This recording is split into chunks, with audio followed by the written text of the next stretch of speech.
qamarun, qamarun sidnan nabi, qamarun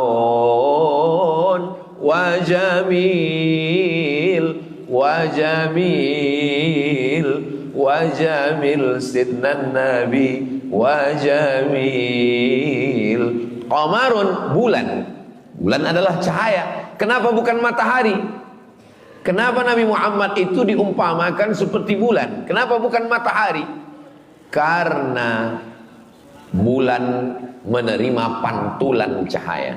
Nabi Muhammad bukan sumber cahaya. Sumber cahaya adalah Allah Subhanahu wa ta'ala. Dan bulan menerima pantulan cahaya, dialah kegelapan. Itu pun makna kiasan. Karena kalau kita katakan Nabi Muhammad itu bulan, itu matahari. Apa beda kita dengan Jepang? Nanti kita di akhirat disatukan sama orang Jepang, kan sama-sama nyembah matahari. Wasyamsu wal qamaru, sedangkan bulan dan matahari, matahari dan bulan adalah sama-sama ciptaan Allah Subhanahu wa ta'ala. Fa bi ayyi ala'i rabbikuma tukadziban. Jadi kalau begitu Allah itu laisa kamitslihi syai'un. Dia bukan apa-apa, dia bukan apapun, tak bisa diserupakan dengan apapun. Lalu perumpamaan itu untuk mendekatkan kita mudah, litakribil fahmi, supaya mudah memahami, supaya mudah memahaminya. Jadi ketika seorang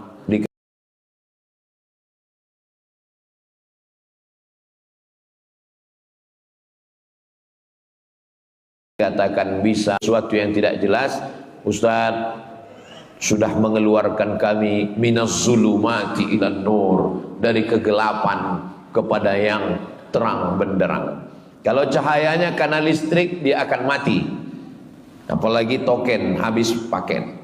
Kalau cahayanya karena lampu, dia akan kering. Tapi kalau cahaya itu datang dari Allah, Allah itu sifatnya qadim, wujud, qidam, tidak berawal. Ada orang mengaku Tuhan, saya Tuhan kata dia, sedangkan dia dilahirkan, berarti dia tidak Tuhan, karena Tuhan itu qadim, tidak berawal. Lalu kemudian dia mati, Sai Baba mati, dia dipertuhankan, berarti dia tidak Tuhan. Kenapa? Baqa berakhir, baqa kekal, tidak berakhir. Wujud, qidam, baqa, mukhalafatuhu lil hawadis, qiyamuhu binafsihi. Nah, jadi mengkaji tauhid adalah untuk mengeliminasi semua yang bukan Tuhan, yang tidak layak, sampai pada puncaknya kita bertauhid la ilaha illallah. Lalu kemudian ketika Imam Al-Ghazali mampu mengalahkan keinginan dirinya, saya maunya subuh ini tidur sampai jam 8 karena hari libur, mau balas dendam Senin, Selasa, Rabu, Kamis, Jumat. Kapan lagi menikmati hidup? Hidup hanya sekali, tidurlah sepuas hati. Tapi ada orang selalu mengalahkan keinginannya, tapi ada orang, ya kita harus adil Pak Ustadz, sekali-sekali Allah juga mesti mengalah. Ketika saya mengalahkan keinginan saya, yang saya ikut adalah keinginan Allah, bertemunya keinginan saya dengan keinginan Allah, bahasa Arabnya taufiq. Makanya selalu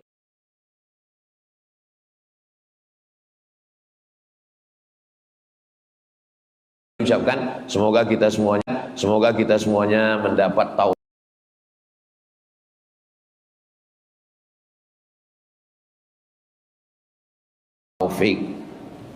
Lalu ibu-ibu mengatakan alhamdulillah. Ada satu ibu diam aja, ditanya sama temannya, tadi saat semua bilang diam aja, saya sudah dapat gitu. Rupanya nama suaminya Pak Taufik. Mohon maaf Pak Taufik, diantus. Taufik artinya mampu mengalahkan keinginan sendiri keinginan Allah dalam segala hal.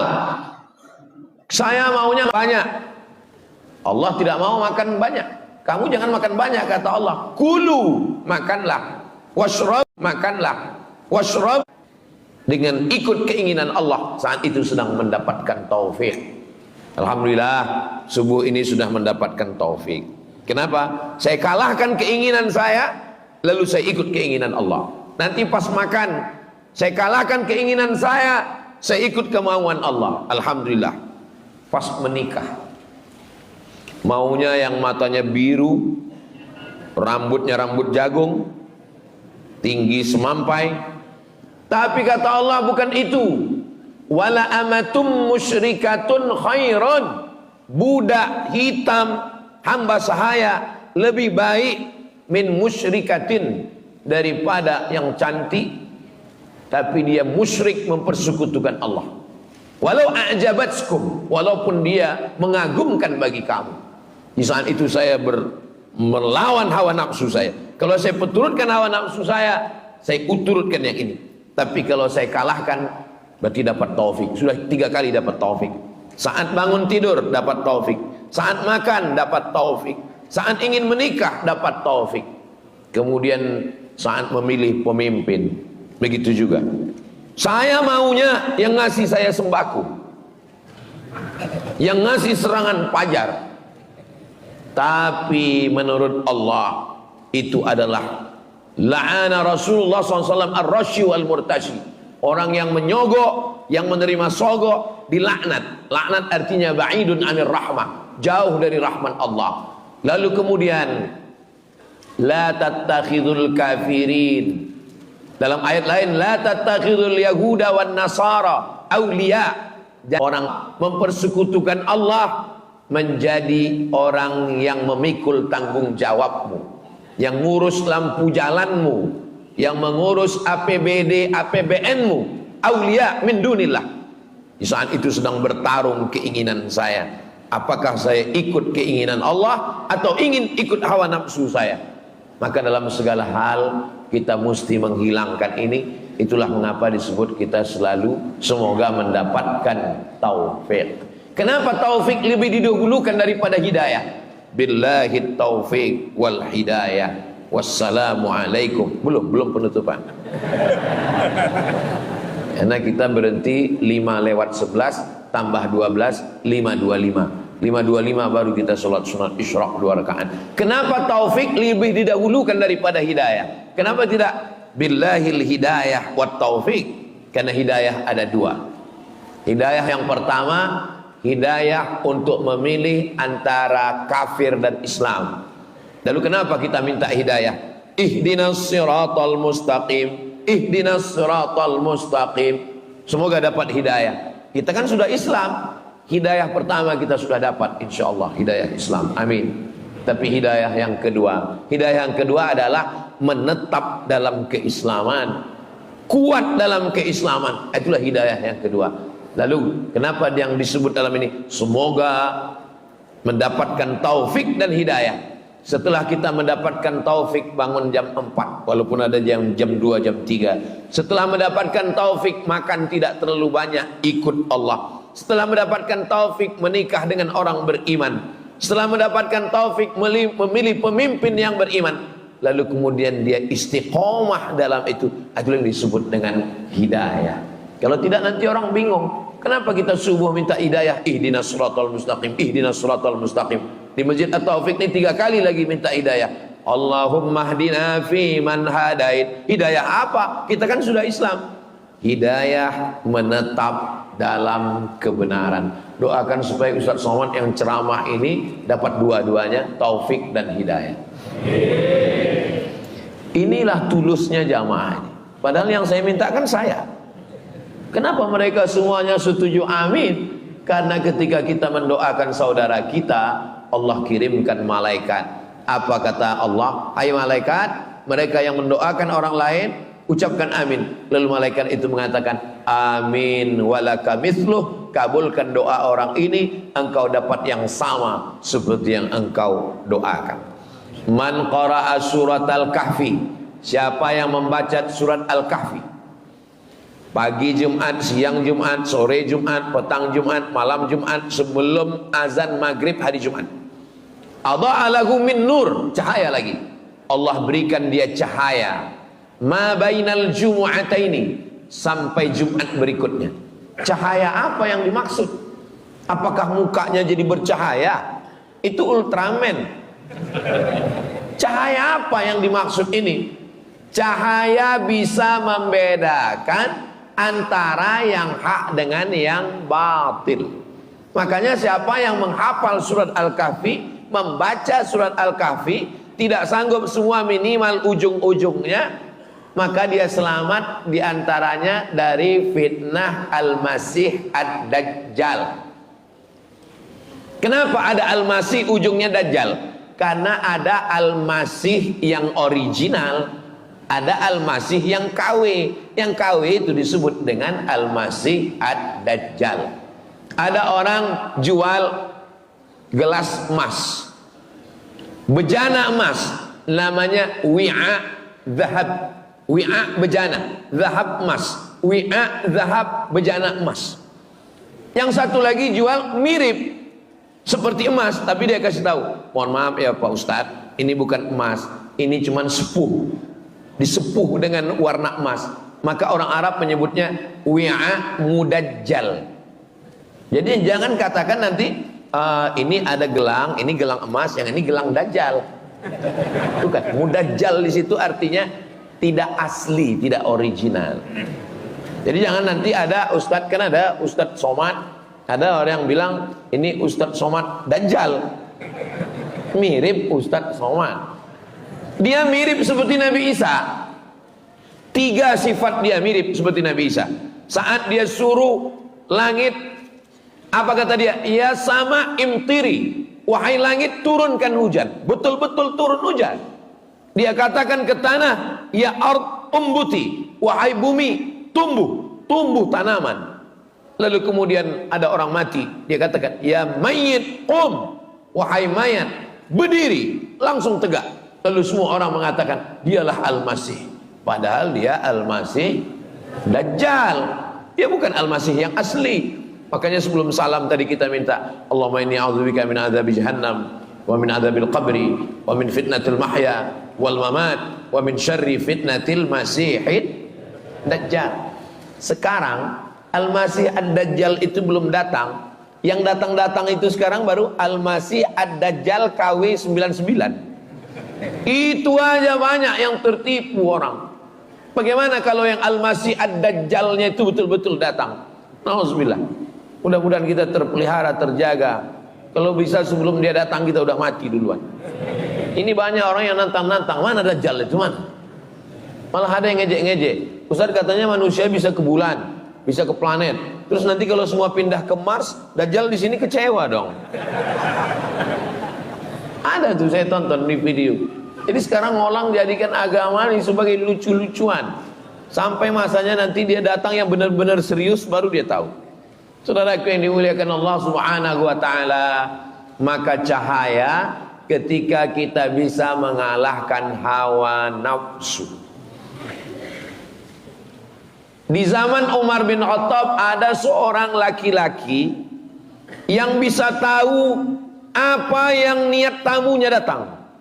Tamunya datang, dia kasih tahu, kamu pasti mau melakukan ini. Lalu kemudian datang Umar bin Khattab.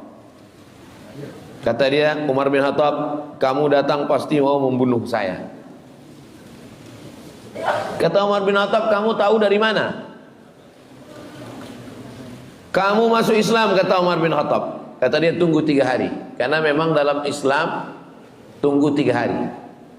Lalu kemudian setelah 3 hari dia datang kepada Umar. Dia katakan, asyhadu an la ilaha illallah wa asyhadu anna Muhammadar Rasulullah. Riwayat ini diceritakan oleh Syekh Ali Jum'ah.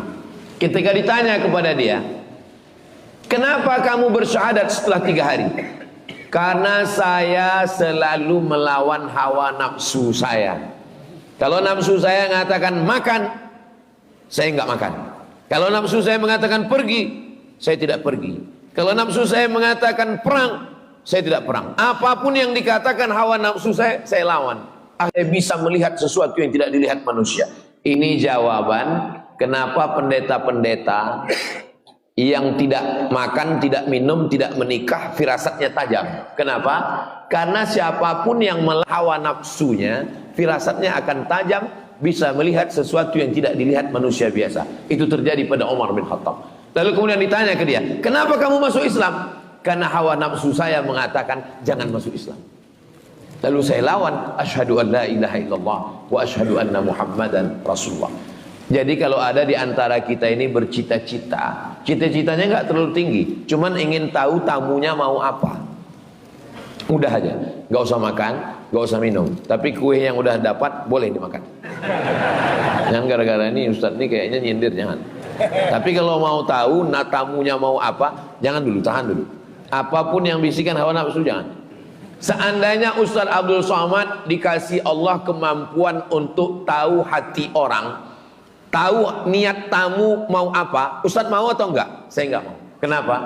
Karena dengan tahunya saya niat tamu itu, saya jadi enggak tulus. Saya jadi tahu tamu ini mau minta endorse, mau pilkada misalnya. Lebih baik saya enggak tahu niat tamu itu apa. Sehingga saya bisa kasih dia minum, saya bisa ngobrol dengan nyantai, lebih baik. Makanya sebagian wali-wali Allah yang melawan hawa nafsunya, lalu disingkapkan Allah rahasia. Disingkapkan itu namanya kasyaf. Kasyaf artinya tirai yang tersingkap. Begitu tersingkap dia jadi tahu. Langsung dia lawan hawa nafsunya yang katanya jangan makan, dia langsung makan. Supaya apa? Supaya tertutup kembali. Lebih baik tertutup daripada nampak. Jadi banyak orang sekarang sengaja nggak makan, nggak minum, nggak tidur, nggak nikah. Supaya apa? Supaya tahu apa yang terjadi. Itu bukan puncak ilmu dalam Islam. Puncak ilmu adalah mendapatkan cahaya sehingga bisa membedakan mana yang hak, mana batil, mana betul, mana batil, mana benar, mana salah. Mudah-mudahan kita mendapatkan kebenaran itu insya Allah. Imam Abu Hamid Al-Ghazali yang menulis kitab Ihya Ulumuddin 4 jilid. Dia jabatan tertingginya rektor, diangkat oleh Sultan Nizamul Mulk di Universitas An-Nizamiyah. Ngomongnya berkarisma. Kalau dia jalan 70.000 orang menyertainya. Dia sampai kepada puncak keilmuan. Yang paling hebat zaman itu adalah filsafat. Dia bantah filsafat. Judul bukunya Tahafud Al-Falasifah. Setelah itu baru datang Imam Ibn Rushd membantah Tahafud At-Tahafud. Waktu itu Imam Al-Ghazali sudah meninggal dunia. Imam Al-Ghazali digelar dengan Hujjatul Islam. Berbantah dengan siapapun, dia menang. Sampai akhirnya suatu hari dia melihat ada tongkat yang bengkok di tepi sungai. Ada tongkat kayu, dia lihat bengkok. Ternyata setelah ditarik, lurus. Kalau kita ambil kayu, tongkat, kita tusukkan ke tepi sungai, lalu kita lihat, itu kan bengkok. Tapi pas kita tarik, lurus. Dia sudah mulai tidak percaya dengan mata. Berarti mata tertipu. Mata yang melihat ini menipu. Apalagi zaman sekarang, dilihat dari jauh putih, rupanya skincare. Mohon maaf ibu, saya kira nggak ada ibu-ibu. Jadi mata ternyata menipu. Telinga juga begitu. Kita dengar lagu, enak sekali. Begitu dihilangkan sound musiknya, dihilangkan, hancur babak belur. Telinga menipu, tertipu. Mata tertipu. Kalau begitu saya tinggalkan semua yang menipu ini. Imam Abu Hamid Al-Ghazali meninggalkan jabatan rektor, meninggalkan popularitas, 70.000 follower dia tinggalkan.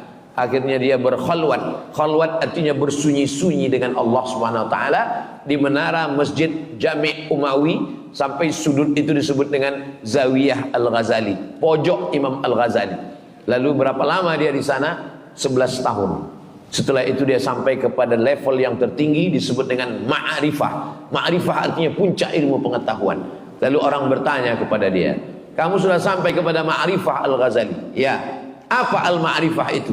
Imam Al-Ghazali mengatakan, nurun yaqdhifullahu fi qalbi 'abdi. Cahaya yang ditembakkan ke hati seorang hamba. Hanya sampai itu saja. Cahaya yang ditembakkan ke dalam hati seorang hamba. Dengan cahaya itu bisa membedakan mana yang hak, mana yang batil. Sekarang yang disebut dengan kebenaran itu apa? Kebenaran itu kalau dilakukan oleh tokoh terkenal, walaupun salah berarti benar. Kebenaran itu apa? Kebenaran itu kalau dilakukan semua orang, semua yang viral benar, walaupun salah. Orang tidak lagi dapat cahaya. Makanya di antara doa tahajud, Allahumma ja'al fi qalbi nura, wa fi sam'i nura, wa fi basari nura, wa an yamini nura, wa an yasari nura, wa min amami nura, wa min khalfi nura, wa min fawqi nura. Bunyi, berarti matahari sudah terbit. Setiap bunyi terbit matahari, setiap bunyi terbit matahari, setiap bunyi terbit matahari. Suatu hari dia nggak bunyi, matahari terbit, baterainya habis. Orang sudah terjebak pada hukum sesuatu terjadi sesuatu. Kalau sudah begini, padahal itu belum tentu benar. Itu hanya kebenaran yang diciptakan oleh manusia. Kalau dia bunyi, berarti terbit matahari. Gimana kalau dia tidak bunyi? Matahari tetap terbit. Jangan terjebak pada hukum yang dibuat oleh manusia. Maka kita minta cahaya dari Allah. Nurun, cahaya yang ditembakkan ke dalam hati seorang hamba, sehingga dengan itu saya bisa mengetahui mana yang benar, mana yang salah. Membaca surat Al-Kahfi supaya ingin dapat cahaya, doa tahajud supaya dapat cahaya, berzikir supaya dapat cahaya. Cahaya yang dimaksud adalah cahaya kebenaran, sehingga kita bisa memilah dan memilih mana rambut, mana hijau, mana asli, mana palsu, mana Al-Masih Isa, mana Al-Masih Dajjal. Mudah-mudahan kita sampai hari ini, sampai anak cucu kita, sampai hari kiamat dapat cahaya itu, insya Allah. Nah, siapa yang sudah dapat cahaya, jaga. Dengan apa menjaganya? Dengan berjamaah. Jangan sendirian. Man syadza syadza finnar. Siapa yang sendirian masuk neraka. Alaikum bil jamaah. Hendaklah kamu berjamaah. Iyyakum wal furqah. Jangan sendirian. Jamaah itu ada pemimpinnya. Idza kuntum salatatan fi safarin. Kalau kamu 3 orang musafir, falyu'ammirahum ahadahum. Maka angkat satu pemimpin. Saya selama 4 hari ini musafir. Jumat, Sabtu, Ahad, Senin pulang. Memang Jawa Tengah jatahnya setahun 4 hari. Sumatera Utara 4 hari. Sumatera Barat 4 hari. Kalimantan 4 hari, Sulawesi 4 hari, Brunei 4 hari, Sabah 4 hari, Sarawak 4 hari. Di luar itu saya tidak datang. Mohon maaf, beribu maaf. Saya mohon maaf kepada sedulur, sederek, sedoyo, penjenenganipun. Kalau saya nggak datang, bukan aku, bukan sombong, karena memang saya sudah bagi 4 hari. Lalu banyak orang yang heran, nanya-nanya, kenapa Ustadz 4 hari ke Jawa Tengah di musim-musim pilkada ini? Saya nggak tahu waktu nyusun itu dulu kalender, karena kita nggak koordinasi dengan KPU. Nah, selama 4 hari ini siapa imamnya? Siapa pemimpin saya? Pemimpin saya adalah Ustadz Yunus. Makanya ketika ketemu dengan Habib tadi malam, Ustadz Somad nanti mau ke Solo, iya, mampir ke pondok ya. Mohon maaf Habib, saya koordinasi dulu dengan imam saya. Kenapa? Karena saya dalam perjalanan ini saya nggak tahu di mana Solo, di mana Karanganyar, di mana Semarang, di mana Kudus. Maka saya berikan kepada yang tahu. Fas'alu ahla dzikri in kuntum la ta'lamun. Tanya pemimpinmu kalau kamu tidak tahu. Maka angkat dia menjadi pemimpin, tunjukkan mana tempat-tempatnya. Setelah itu sami'na wa ata'na. Ju'ilal imamu liyutamma bih. Imam itu diangkat untuk diikuti, bukan untuk dilawan. Maka apapun yang dilakukan imam, ikut. Imamnya ruku, melu wae, wis. Imamnya sujud, ikut saja. Imamnya angkat tangan, ikut angkat tangan. Allahumma hdina fi man hadait, amin. Wa afina fi man afait, amin. Wa tawallana fi man tawallait, amin. Wa barik lana fi ma a'tait, amin. Wa qina bi rahmatika syarra ma qadait, amin. Karena yang paling enak itu ikut imam. Ngapain kita ngelawan imam? Imam ruku, kita ruku. Imam sujud, kita sujud. Imam baca kunut, kita baca kunut. Imam kentut, Yang batal imamnya. Kita enggak. Apa standarnya? Standar kita ikut imam selama imam itu ikut Allah dan ikut Rasulullah sallallahu alaihi wasallam. Imam yang kentut wajib diganti dengan imam yang baru. Mohon maaf imam, jangan tersinggung. Yang saya maksud imam ini bukan imam yang lain. Saudaraku yang dimuliakan Allah Subhanahu wa taala, maka datang seorang laki-laki bertanya, "Saya ini mazhabnya Syafi'i." Ya.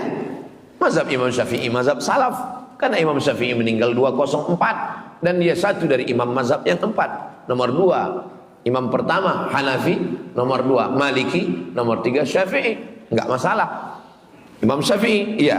Tapi saya beberapa pendapat ikut Imam Hambali. Imam Hambali juga enggak masalah. Imam Hambali imam yang keempat, muridnya Imam Syafi'i. Tapi Imam Hambali dengan Imam Syafi'i beberapa perbedaan. Di antara perbedaan mereka tentang kunut subuh. Imam Syafi'i berkunut subuh, Imam Hambali tidak kunut subuh. Dulu kelahi antara pengikut Imam Syafi'i dengan Imam Hambali. Sekarang alhamdulillah sudah nggak kelahi lagi karena sama-sama nggak sholat subuh. Datang satu pengikut Imam Hambali. Saya ini ikut Imam Hambali. Ya, saya nggak kunut subuh. Iya, karena Imam Hambali tidak kunut subuh. Bagaimana kalau saya pulang kampung, ternyata di masjid itu yang jadi imamnya adalah mazhab Syafi'i. Kata Imam Hambali, kalau dia baca doa kunut, angkat tanganmu dan ucapkan amin.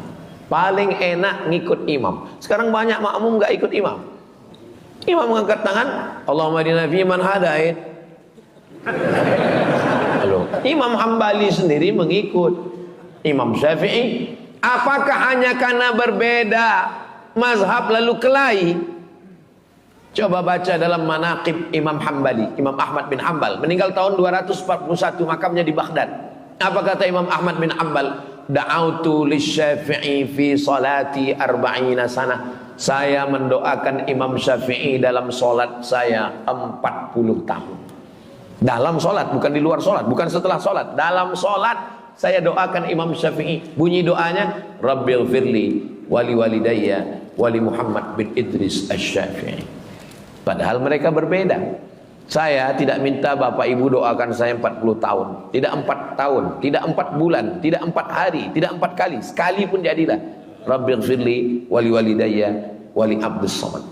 Ampunkan aku, ampunkan kedua orang tuaku, ampunkan Ustadz Abdul Somad. Sekali bisa alhamdulillah, sekali enggak bisa. Ini Semarang ini dekat laut kan?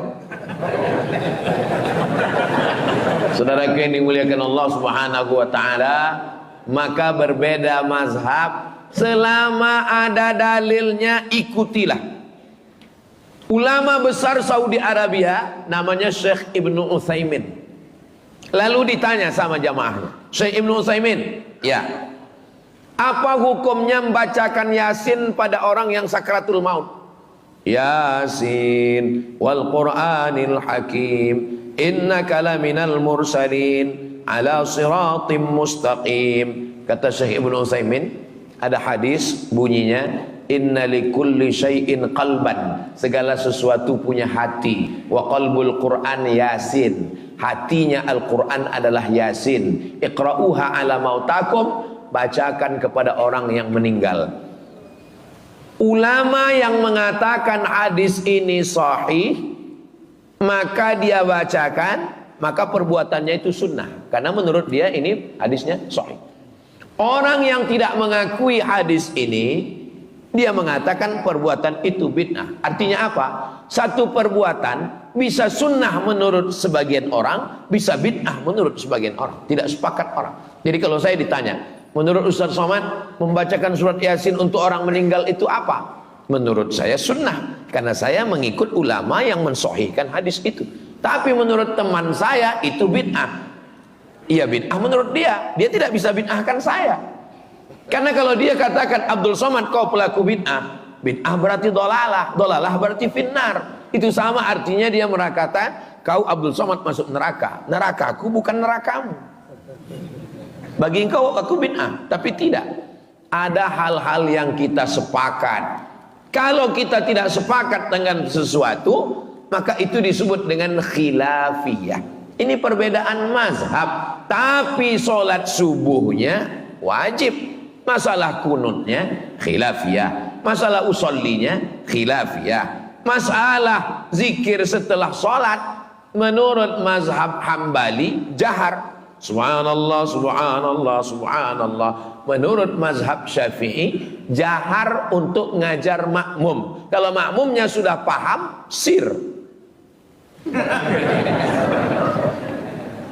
Ustaz Somad kalau jadi imam zikirnya jahar apa sir? Saya jahar. Kenapa jahar? Karena makmum saya 3. Yang pertama mu'allaf yang baru masuk Islam, dia nggak tahu bacaannya. Yang kedua anak kecil yang datang. Anak kecil yang datang. Anak kecil yang datang.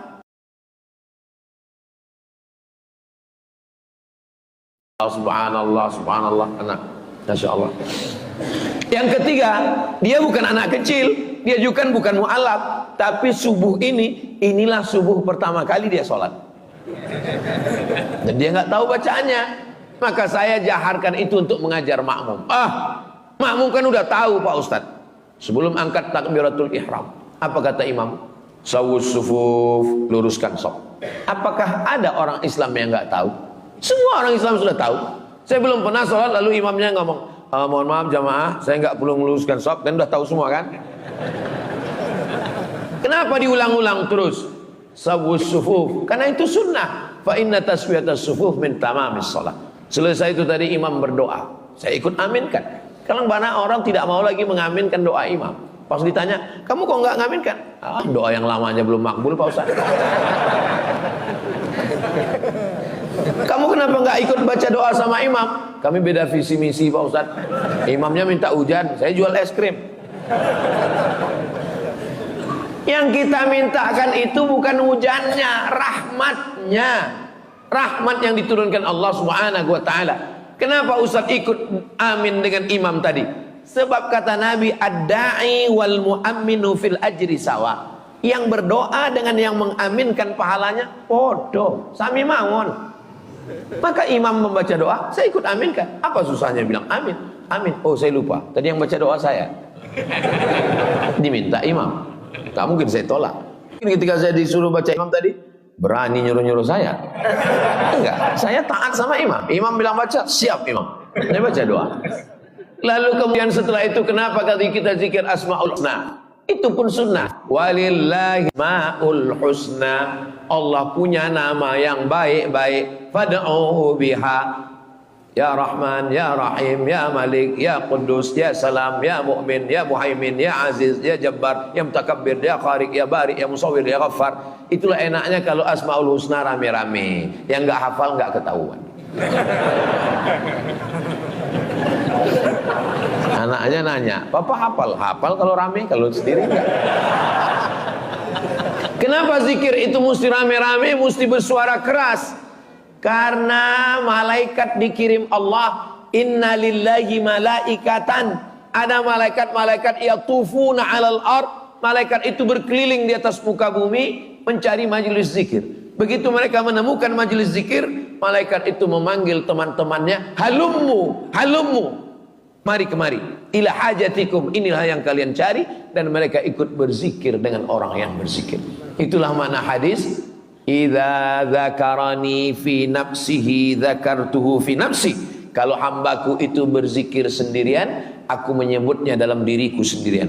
Wa idza dzakarani fi mala'in, kalau dia berzikir beramai-ramai, dzakartuhu fi mala'in khairum min mala'ihim, aku sebut mereka di tempat yang lebih ramai dan lebih mulia. Maksudnya lebih ramai bersama malaikat, lebih mulia bersama malaikat yang tidak berdosa. Itu diantara dalil-dalil zikir berjamaah yang disusun oleh Al-Imam Al-Hafiz Jalaluddin Abdurrahman As-Suyuti. Sebagiannya disebutkan dalam kitab Al-Hawilil Fatawi tentang dalil zikir-zikir beramai-ramai. Di antaranya dalam kitab Musnad Ahmad bin Hanbal, setelah berzikir beramai orang berdiri. Ketika berdiri bubar, apa kata malaikat? Qumu maghfuran lakum, berdirilah kamu, dosa-dosamu sudah diampunkan Allah Subhanahu wa taala. Maka nanti ketika kita berdiri, semua dosa-dosa kita sudah lepas semuanya. Tapi ingat, makanya kalau dengar ceramah itu jangan sambil ngantuk, dengar baik-baik. Yang lepas itu dosa, bukan hutang. Jangan pulang dari sini ditagih kapan?